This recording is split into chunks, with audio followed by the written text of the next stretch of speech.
తాకట్టులో ఉన్న బంగారం అమ్మాలనుకునే వారి ఇన్ఫర్మేషన్ ఇస్తే దాని వాల్యుయేషన్ బట్టి మీకు కమిషన్ కూడా ఇస్తుంది గోల్డ్ హబ్. జనసేన అధినేత పవన్ కళ్యాణ్ ఈసారి పిఠాపురం నుంచి బరిలోకి దిగే అవకాశం కనిపిస్తోంది. దాదాపుగా కన్ఫర్మ్ చేసినట్టుగా తెలుస్తుంది. పిఠాపురం నుంచి బరిలోకి దిగేందుకు పవన్ కళ్యాణ్ గారు మొగ్గు చూపుతున్నట్టుగా తెలుస్తుంది. గతంలో భీమవరం నుంచి అలాగే గాజువాక స్థానం నుంచి పోటీ చేశారు పవన్ కళ్యాణ్ గారు. అయితే 2 చోట్ల ఓడిపోయిన పరిస్థితి ఉంది. సో ఈ పరిస్థితుల్లో ఇప్పుడు జనసేన ఓట్ బ్యాంక్ బాగా పెరిగింది. జనసేన కేడర్లో ఒక నూతన ఉత్సాహం ఉంది.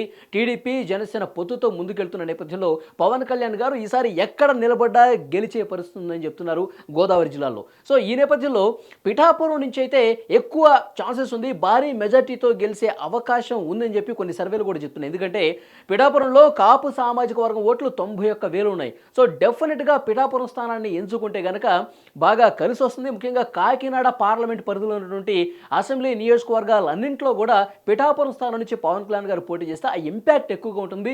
వీళ్ళని పక్కన ఉన్నటువంటి గోదావరి జిల్లాలో అసెంబ్లీ స్థానాలు గెలుచుకునే అవకాశం ఉందని కూడా కొన్ని సర్వేలు చెప్తున్నాయి. కాకినాడ పార్లమెంటు పరిధిలో ఉన్నటువంటి కాకినాడ రూరల్ కావచ్చు, ఇట్లా పిఠాపురం కావచ్చు, వీటన్నింటినీ గెలిచే ఛాన్సెస్ చాలా ఎక్కువగా ఉందని చెప్తున్నారు.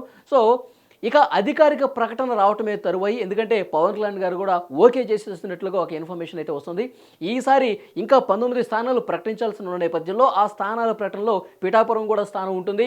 అక్కడ పవన్ కళ్యాణ్ గారి పేరు ఈసారి అధికారికంగా ఆ జాబితా విడుదలైనప్పుడు ఉంటుందని జనసేన క్యాడర్ నుంచి ఒక ఇన్ఫర్మేషన్ అయితే వస్తుంది. యాక్చువల్గా మొన్న జాబితా రిలీజ్ చేసినప్పుడు కుప్పం నుంచి చంద్రబాబు నాయుడు గారు, తర్వాత మంగళగిరి నుంచి నారా లోకేష్ గారి పేరు ప్రకటన వచ్చేసింది. అయితే ఈ జనసేన ప్రకటించిన 5 స్థానాల్లో పవన్ కళ్యాణ్ గారి పేరు కూడా ఉంటుందని చాలామంది ఎక్స్పెక్ట్ చేశారు. కానీ ఆయన పేరు లేదు. అయితే ఆయన ఎక్కడి నుంచి పోటీ చేయాలన్న విషయానికి సంబంధించి గత కొన్ని రోజులుగా చర్చ జరుగుతున్న విషయం తెలిసిందే. భీమవరం నుంచి పోటీ చేస్తారని కొంతమంది, లేదు మళ్ళీ గాజువాక నుంచి పోటీ చేస్తారని కొంతమంది, లేదు తిరుపతి స్థానాన్ని ఎంచుకోబోతున్నారని చెప్పి ఇట్లా రకరకాల చర్చలు జరిగాయి. అయితే వీటన్నిటినీ కొట్టిపడేస్తూ ఆయన పిఠాపురం నుంచి బరిలోకి దిగేందుకు మొగ్గు చూపినట్టుగా ఇన్ఫర్మేషన్ వస్తుంది. దాదాపుగా పవన్ కళ్యాణ్ గారు కన్ఫర్మ్ చేసేసినట్టుగా తెలుస్తోంది. నెక్స్ట్ జాబితాలో పిఠాపురం నుంచి పవన్ కళ్యాణ్ పేరు ఉండబోతుందని చెప్పి మనకి సమాచారం వస్తుంది. సో అక్కడ పోటీ చేస్తే కనుక గోదావరి జిల్లాలో చాలా ఇంపాక్ట్ ఎక్కువగా ఉంటుంది.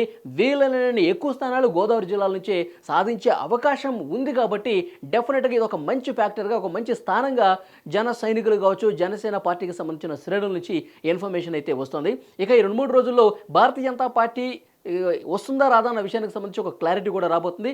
భారతీయ జనతా పార్టీకి ఎన్ని స్థానాలు ఇవ్వబోతున్నారు, ఎంపీలు ఎన్ని రాబోతున్నాయి, అలాగే జనసేనకు సంబంధించిన మిగతా 19 స్థానాలు ఎక్కడెక్కడ, వాళ్ళ పేర్లేంటి, వీటన్నింటికి సంబంధించి కూడా ఈ 2-3 రోజుల్లోనే క్లారిటీ వచ్చే అవకాశం అయితే చాలా స్పష్టంగా కనిపిస్తుంది. మనకి అందినటువంటి సమాచారం వరకు ఇప్పటి వరకు పిఠాపురం నుంచి జనసేన అధినేత పవన్ కళ్యాణ్ గారు పోటీ చేయడానికి సంసిద్ధత వ్యక్తం చేసినట్టుగా తెలుస్తోంది.